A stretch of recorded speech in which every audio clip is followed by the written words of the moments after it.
नमस्कार, उत्तराखंड की खबरों के साथ मैं हूं मनोज मानस। खबरों का रुख करेंगे उससे पहले देख लेते हैं इस वक्त की अहम हेडलाइंस। बंद हुए केदारनाथ मंदिर के कपाट, सीएम पुष्कर सिंह धामी भी दर्शन के लिए पहुंचे।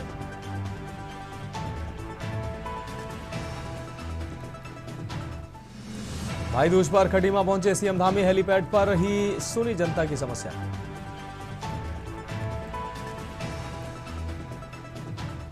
उत्तरकाशी में शीतकालीन प्रवास स्थल मुखबा में विराजमान हुई मां गंगा की डोली, 6 माह यहीं होगी पूजा। यमुनोत्री धाम में जयकारों के साथ शीतकाल के लिए बंद हुए मां यमुना मंदिर के कपाट, धाम से रवाना हुई डोली। चमोली में दर्दनाक हादसा, गांव से लौट रहे परिवार की कार खाई में गिरते ही लगी आग, दंपति और बेटे की मौत, एक घायल। और उत्तराखंड में मौसम ने ली करवट, यमुनोत्री में बारिश और ओलावृष्टि, बद्रीनाथ धाम की चोटियों पर हुई बर्फबारी। आप देख रहे हैं के न्यूज, खबरों का सारथी।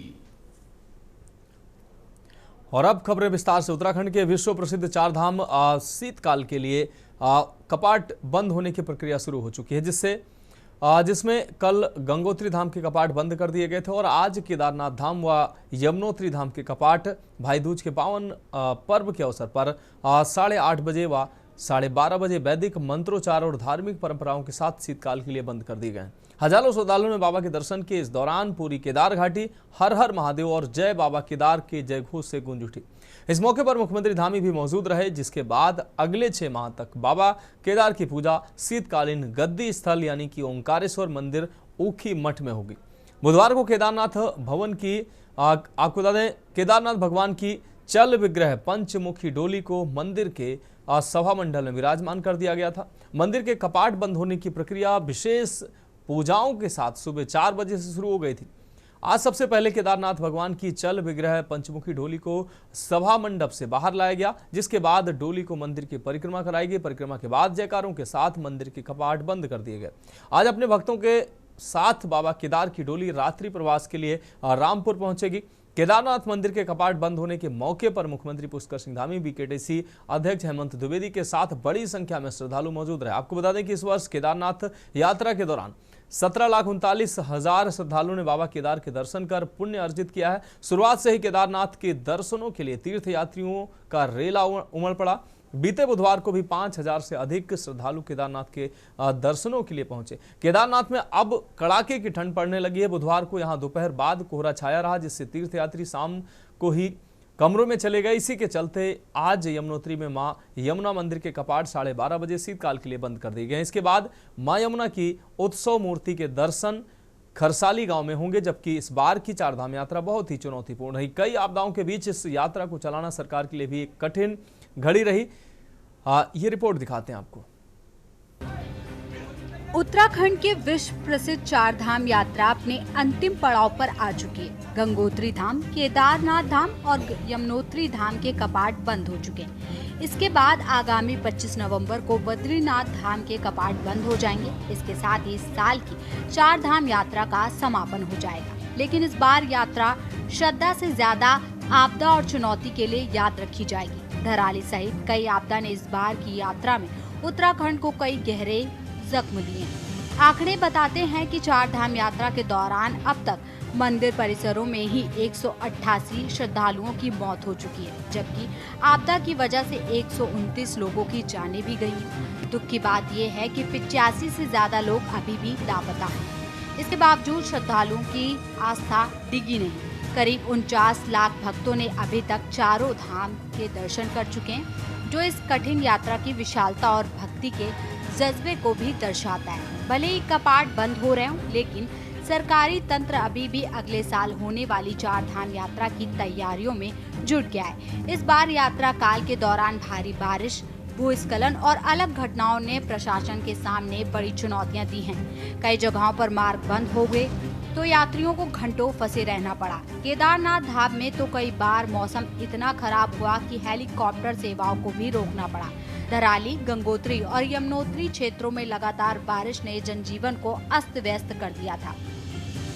फिर भी पुलिस, आपदा प्रबंधन और स्थानीय प्रशासन ने अपनी पूरी ताकत से राहत बचाव कार्य चलाया। सैकड़ों श्रद्धालुओं को सुरक्षित स्थानों तक पहुंचाया गया, जबकि कई स्थानों पर यात्रियों को अस्थायी शिविरों में ठहराया गया। हालांकि 2025 की यात्रा आपदा की कहानियों से भरी रही, लेकिन उत्तराखंड सरकार अब पूरी तैयारी में है कि आगामी यात्रा पूरी तरह बदले स्वरूप में दिखाई दे। यही वजह है कि मुख्य सचिव आनंद वर्धन ने खुद केदारनाथ और बद्रीनाथ का दौरा किया, जहां उन्होंने पुनर्निर्माण से लेकर मास्टर प्लान के कार्यों का जायजा लिया, साथ ही उनकी समीक्षा भी की। वहीं मुख्य सचिव आनंद वर्धन ने भरोसा दिलाया कि अगले साल तक केदारनाथ में चल रहे सभी कार्य पूरे कर लिए जाएंगे। उनका कहना है कि इस बार जो कुछ भी हुआ उससे हमने बहुत कुछ सीखा है।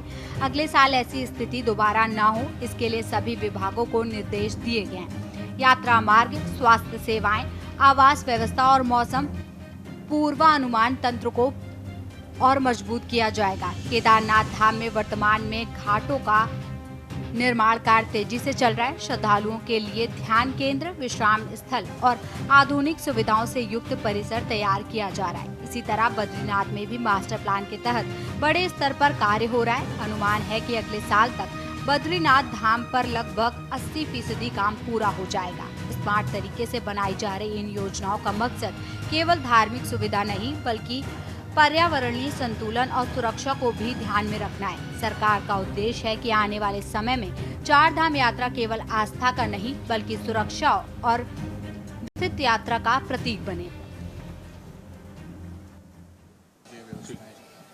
बाबा की कृपा से यात्रा बिना किसी विघ्न के निर्विघ्न रूप से आज कपाट बंद हो गए हैं और अब हमारे ऊखीमठ में, जहां बाबा का शीतकालीन प्रवास होता है, शीतकालीन गद्दी का प्रवास स्थल है, वहां पर पूजा और समस्त विधि विधान वहां पर आगे चलेंगे। और इस वर्ष बहुत रिकॉर्ड तीर्थयात्रियों ने, श्रद्धालुओं ने बाबा के दर्शन किए हैं, जबकि 3 महीने का कालखंड ऐसा रहा है कि पूरी तरह से आपदा रही है, बारिश रही है, भारी बारिश, लैंडस्लाइड हुआ, लेकिन बाबा की कृपा से 17.5 लाख से अधिक तीर्थयात्री बाबा के दर्शन करने आए हैं। और मैं चारों धामों की बात करूं तो बड़ी आपदा के बाद भी इस बार रिकॉर्ड संख्या में श्रद्धालुओं ने दर्शन किए हैं और 50 लाख श्रद्धालु अभी तक दर्शन कर चुके हैं। अभी भगवान बद्री विशाल की यात्रा लगभग 1 माह तक आगे चलेगी और हमारा प्रयास होगा कि ये यात्रा भी भगवान बद्री विशाल की कृपा से, बाबा केदार की कृपा से अच्छे प्रकार से संपन्न हो। नहीं, इस बार देखिए काफ़ी संख्या में तीर्थालु आए हैं इस सीजन में, और कल बाबा केदार का कपाट बंद हो रहा है। अभी जितने कार्य चल रहे हैं सबों का भौतिक निरीक्षण किया गया और हमारी कोशिश रहेगी कि आगामी सीजन प्रारंभ होने के पहले सारे कार्य हमारे पूरे हो जाएं। पावनी भागीरथी गंगा की जो डोली है वो मुखवा के लिए रवाना हो चुकी है और रात्रि विश्राम हम लोग देवी मंदिर में करेंगे। पूरी रात कीर्तन भजन चलता है। कल सुबह वहाँ पर महाभोज महाप्रसाद होता है। उसके बाद हम लोग मार्कंडेयपुरी आते हैं, जो भगवान की, हमारे मार्कंडेय ऋषि की जो भूमि है, वहाँ पर भी माँ भगवती गंगा थोड़ी देर विराजमान रहती है। उसके बाद सभी लोग मुखवा की तरफ प्रस्थान करेंगे। 3 बजे माँ पावनी भागीरथी गंगा की डोली करीब करीब वहाँ पर पहुँचेगी और आज ठीक 11:36 पर माँ भगवती गंगा के जो कपाट है वो बढ़ा दिए गए हैं। श्रद्धालुओं के जो दर्शन है वो शीतकाल में निरंतर आपको 6 माह माँ भगवती गंगा के शीतकालीन प्रवास में सुलभ हो पाएंगी। आज बड़ा हर्ष का दिन है। आज जो है माँ गंगा अपने उद्गम स्थल गंगोत्री से शीतकालीन प्रवास के लिए, मुखबा के लिए रवाना होंगी और आप देख सकते हो कई हजारों की संख्या में यहाँ पे श्रद्धालु आ रखे हैं, देश विदेश से आ रखे हैं। और ये पल जो है सभी लोग, कोई भी एक मिनट भी इसको मिस नहीं करना चाहता है और दिल से सारे लोग एंजॉय कर रहे हैं। मैं माँ गंगा से सारे हमारे पूरे देश, हमारे प्रदेश के और हमारे जनपद वासियों के सुख की कामना करता हूँ। यही सबके साथ यहाँ पे गंगोत्री धाम में बहुत सालों से हमारी इच्छा थी कि यहाँ पे आए और आज का दिन ये हम सब बहुत लकी होंगे। कि आज के दिन पे हम लोग यहाँ पे आ सके और क्लोजिंग सेरेमनी ऐसे गूज़बम्स आ रहे हैं, बहुत डिवाइन एक्सपीरियंस हो रहा है अभी। और बस माता गंगा की हम सब पे कृपा बनी रहे, गंगा मैया की जय। आए हैं अहमदाबाद गुजरात से। मैं डॉक्टर हूँ, ऑर्थोपेडिक सर्जन हूँ और गंगा में ध्यान आके यहाँ ऐसा लग रहा है कि पूरी स्वर्ग भूमि में आ गए हैं। हम इकदार है कि हमको आखिरी दिन मौका मिला मैया के दर्शन करने का, और अभी इतना बढ़िया ऐसा कामना कब से कर रहे थे, लेकिन आज हमने ये अचीव किया है। तो हर हर गंगा मैया, जय गंगा मैया। और हम सबको कहते हैं कि गंगा मैया का आशीर्वाद सबके ऊपर रहे और सबका भला हो। वहीं भले ही शीतकाल में चारों धामों के कपाट बंद हो जाते हों, लेकिन आप चारों धामों के डोलियों के दर्शन कर सकते हैं। इसके तहत आपको मां गंगा के दर्शन करने के लिए मुगबा यानी ऊखीमठ पहुंचना होगा, जहां मां गंगा की डोली विराजमान मिलेगी। इसी तरह मां यमुना की डोली खरसाली गांव में विराजमान होती है, जहां जाकर मां यमुना के दर्शन कर पुण्य कमा सकते हैं। जबकि शीतकाल में हिमालय से उतरने के बाद बाबा केदार ऊखीमठ स्थित ओमकारेश्वर मंदिर में विराजते हैं, जहां बाबा केदार के दर्शन पंचमुखी डोली के रूप में हो जाएंगे। वहीं बद्री विशाल, पंडुकेश्वर और ज्योतिर्मठ में दर्शन देते। चार धाम यात्रा ने एक बार फिर ये साबित किया कि हिमालय की गोद में बसे ये चार तीर्थ केवल मंदिर नहीं, बल्कि मानव धैर्य और आस्था की परीक्षा भी है। आपदा ने भले ही कई चेहरों पर आंसू लाए हों, लेकिन हजारों श्रद्धालु अब भी ये विश्वास लिए लौटे हैं कि मां यमुना, मां गंगा, बाबा केदार और भगवान बद्री विशाल के आशीर्वाद से सब कुछ दोबारा ठीक होगा। अब जब तक कपाट बंद हो रहे हैं, तो श्रद्धालु अगले साल की यात्रा की प्रतीक्षा में हैं। ऊंचाई पर स्थित इन धामों में सन्नाटा पसर जाएगा। अगले साल यानी 6 महीने बाद ही यहाँ चहल पहल देखने को मिलेगी। प्रशासन और सरकार ने कमर कस ली है कि अगले साल की चार धाम यात्रा पहले से कहीं ज्यादा सुरक्षित, सुसंगठित और सुविधाजनक होगी। वहीं प्रदेश के विपक्ष की माने तो उनका कहना है कि सरकार हर बार बड़े बड़े दावे तो करती है, लेकिन धरातल पर कुछ भी नजर नहीं आता। सरकार के प्रयास से थोड़ी आए। सरकार अगर प्रयास करती तो ये संख्या बहुत आगे तक जा सकती। पूरे राज्य में 4.5 महीने तक लगातार यमुनोत्री, गंगोत्री, केदारनाथ, बद्रीनाथ यात्रा तो बाधित रही। जून से लेकर के जुलाई तक जो है बीच बीच में रुकती रही।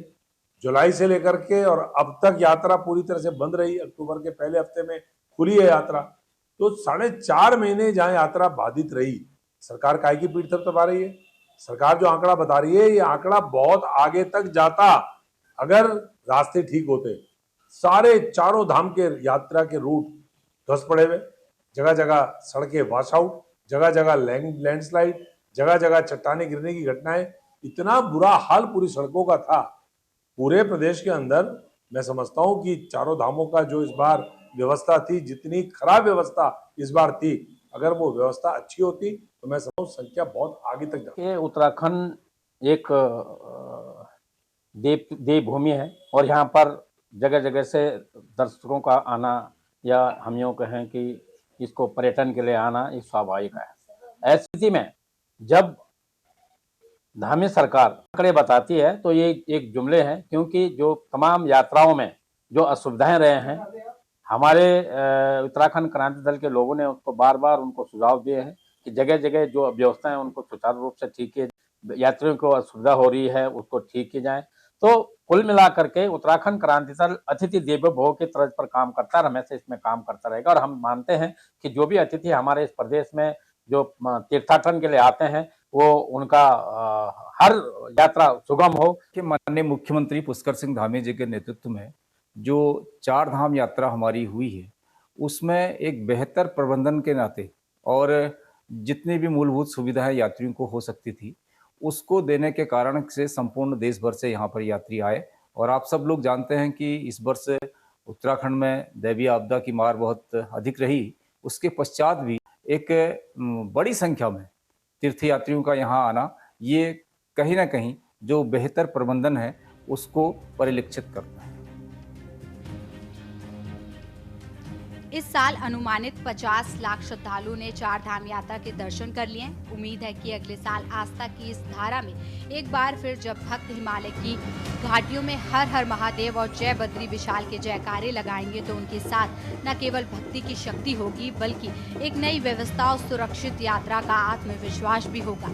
सरकार उसको कितनी गंभीरता से लेती है ये देखने वाली बात होगी। Uttarakhand desk report.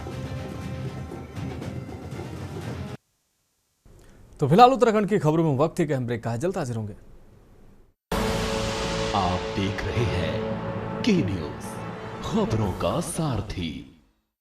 तो ब्रेक के बाद उत्तराखंड की खबरों में एक बार फिर से आपका स्वागत है। रुक करेंगे अगली अहम खबर का। उत्तराखंड अपने 25वें स्थापना वर्ष में प्रवेश कर चुका है, जिसे पूरे प्रदेश में उत्सव के रूप में मनाया जा रहा है। स्थापना दिवस को लेकर सरकार और भाजपा दोनों स्तरों पर व्यापक कार्यक्रमों की तैयारी की जा रही है। मुख्यमंत्री पुष्कर सिंह धामी के नेतृत्व में आयोजित होने वाले इन कार्यक्रमों में महिला, युवा, पंचायत प्रतिनिधियों और स्थानीय नागरिकों के स्थानीय निकायों के सम्मेलन शामिल हैं। वहीं राज्य आंदोलनकारियों के सम्मान में विशेष कार्यक्रम भी प्रस्तावित हैं। भाजपा प्रदेश महामंत्री कुंदन परिहार ने बताया कि उत्तराखंड के लिए ये गर्व का अवसर है कि राज्य ने 25 वर्षों में विकास की नई ऊंचाइयों को छुआ है और पार्टी इस अवसर को जनता तक पहुंचाने के लिए कई जनसंपर्क कार्यक्रम आयोजित करने जा रही है।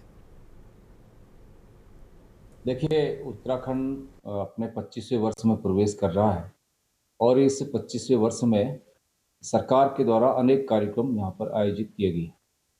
माननीय मुख्यमंत्री पुष्कर सिंह धामी जी के नेतृत्व में 2 दिवसीय सत्र यहाँ पर आहूत किया गया है और इसके साथ साथ इस स्थापना दिवस के कार्यक्रम में हमारे युवा सम्मेलन होने हैं, महिला सम्मेलन होने हैं, पंचायत प्रतिनिधियों के सम्मेलन होने हैं, स्थानीय निकाय के जो प्रतिनिधि है उनके सम्मेलन होने हैं। तो सब प्रकार के लोगों के इसमें सम्मेलन होने हैं और इसके साथ साथ जो हमारे जिन्होंने इस राज्य को बनाने में अपना योगदान दिया था, ऐसे राज्य के जो आंदोलनकारी है उनका भी एक सम्मेलन कैरसैंण में आहूत किया गया है।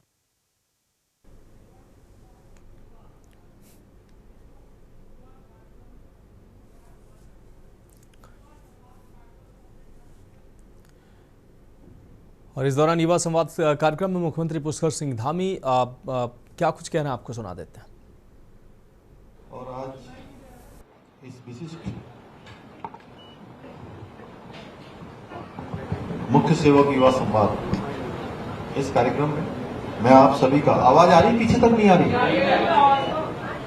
आ रही है नहीं आ रही है,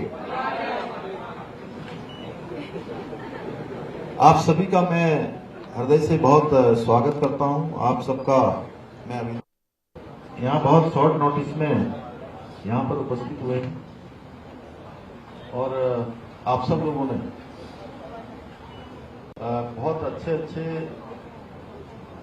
प्रश्न भी करे हैं, जानकारी भी जाननी चाहिए और सच में ये मेरे लिए भी जो है बहुत विशेष है कि मैं आप सबके बीच में सीमांत क्षेत्र के हमारे सभी भावी कर्णधारों के बीच में आज उनसे मैं बातचीत कर रहा हूँ, उनके विचार जान रहा हूँ और आप सबको देखकर सच में एक नई ऊर्जा मेरे को भी आप सबसे प्राप्त हो रही है। एक अत्यंत उत्साह आप सबके चेहरों को देखकर, इसीलिए मैं आप सभी युवा मनों से यहाँ पर संवाद करने और मेरा तो मन था कि और भी लोगों से बातचीत करता, लेकिन आज आप सबको पता है कि बहुत सारे आगे भी कार्यक्रम हैं, आप लोगों को भी जाना होगा, तो इसलिए कुल मिलाकर जितने लोगों ने प्रश्न किया उनके बीच में से एक सार निकल कर आ गया कि हमारे युवा किस दिशा में सोच रहे हैं, उनके मन में किस प्रकार के विचार हैं, किस प्रकार से देश के बारे में, प्रदेश के बारे में, अपने व्यक्तिगत जीवन के बारे में, अपने लक्ष्यों के बारे में सारी जानकारियां यहाँ पर प्राप्त हुई और सच में एक बड़ा उत्साह का माहौल यहाँ पर आप सब लोगों के बीच में निर्मित हुआ है। एक उत्साह का वातावरण है और जो आप सबको देखने से, आप सबके चेहरों को देखने से और आप सबकी बातें सुनने के बाद बिल्कुल मैं महसूस कर सकता हूँ, ये इस बात की गवाही है कि प्रत्यक्षम किम प्रमाणम, प्रत्यक्ष को प्रमाण की कोई आवश्यकता नहीं होती है। तो आप सब लोग क्यों, मैं आप सबको देख के अगर मैं एक बात कह रहा हूं कि आप सबके मन में उत्साह है, आपके चेहरों से दिखाई दे रहा है, मैं सही बात कह रहा हूं?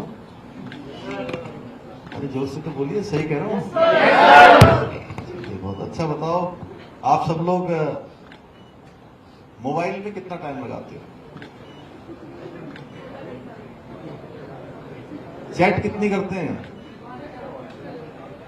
सब करते हैं? जो नहीं करता जरा हाथ खड़ा कर दीजिए। कितनी रील देखते हो? कितना टाइम लगता है रील देखने में? खूब टाइम लगता है। इससे और रील कितनी बनाते हैं आप लोग? नहीं बनाते? कोई नहीं बनाता?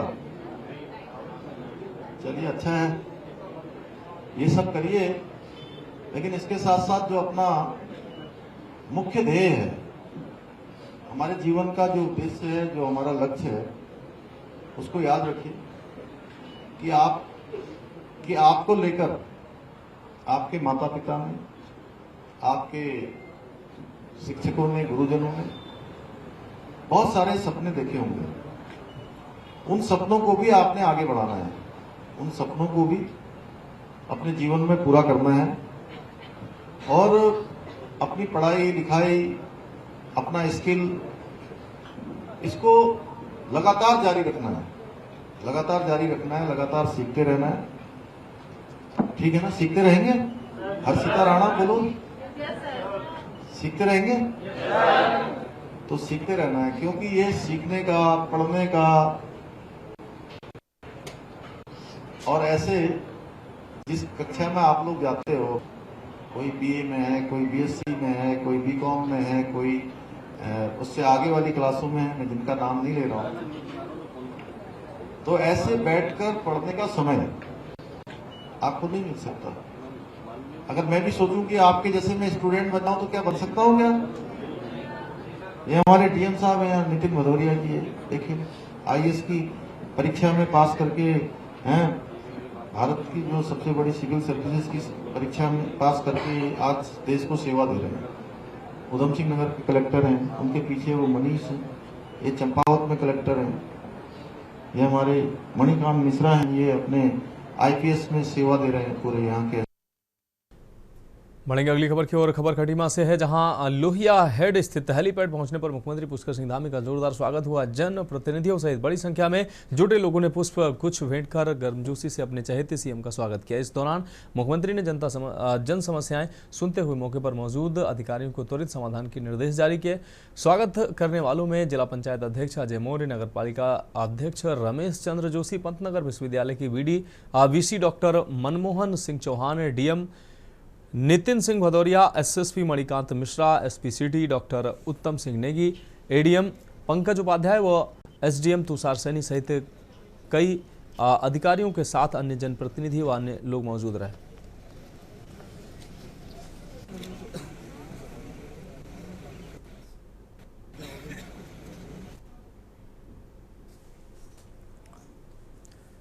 रुक करेंगे अगली खबर का। खबर देहरादून से है, जहां पीएम नरेंद्र मोदी के निर्देश पर प्रदेश में देश का पहला सैन्य धाम बनकर तैयार हो चुका। माना जा रहा है कि पीएम नरेंद्र मोदी स्वयं इस सैन्य धाम का लोकार्पण करेंगे। इस संबंध में भाजपा के प्रदेश मीडिया प्रभारी मानवीर सिंह चौहान ने सौभाग्य की बात बताया इसको और कहा कि प्रदेश के लगभग प्रत्येक परिवार का कोई ना कोई सदस्य मातृभूमि की रक्षा के लिए सैनिक के रूप में सीमा पर तैनात है। देश की रक्षा के लिए अग्रणी राज्यों में प्रदेश का होना सभी उत्तराखंड वासियों के लिए गर्व की बात है। प्रदेश प्रवक्ता ने कहा कि राज्य में प्रवास के दौरान प्रधानमंत्री मोदी ने 5वें धाम की स्थापना की घोषणा की थी, इसलिए प्रदेश सरकार के मुख्यमंत्री पुष्कर सिंह धामी ने राज्य के स्थापना दिवस कार्यक्रम में शामिल होने का आमंत्रण देकर पीएम से नवनिर्मित सैन्य धाम के लोकार्पण का आग्रह भी किया होगा। देखिए, हम सबके लिए सौभाग्य की बात है कि हमारा उत्तराखंड राज्य से औसतन प्रति परिवार एक व्यक्ति देश की सेना में भर्ती होकर के सीमा पर देश रक्षा के लिए तैनात रहता है और अनेकों वीर जवानों ने अपना सर्वस्व न्यौछावर कर देश की रक्षा के लिए अपना बलिदान दिया है। तो निश्चित रूप से ये हम उत्तराखंड वासियों के लिए सौभाग्य की बात है कि हम देश की रक्षा के लिए अग्रणी पंक्ति में खड़े हैं। तो फिलहाल उत्तराखंड की खबरों में अभी के लिए मेरे साथ इतना ही। मुझे दीजिए इजाजत और आगे आप देखिए के न्यूज़ इंडिया का विशेष कार्यक्रम मंथन हमारे प्रधान संपादक दुर्गेन चौहान जी के साथ।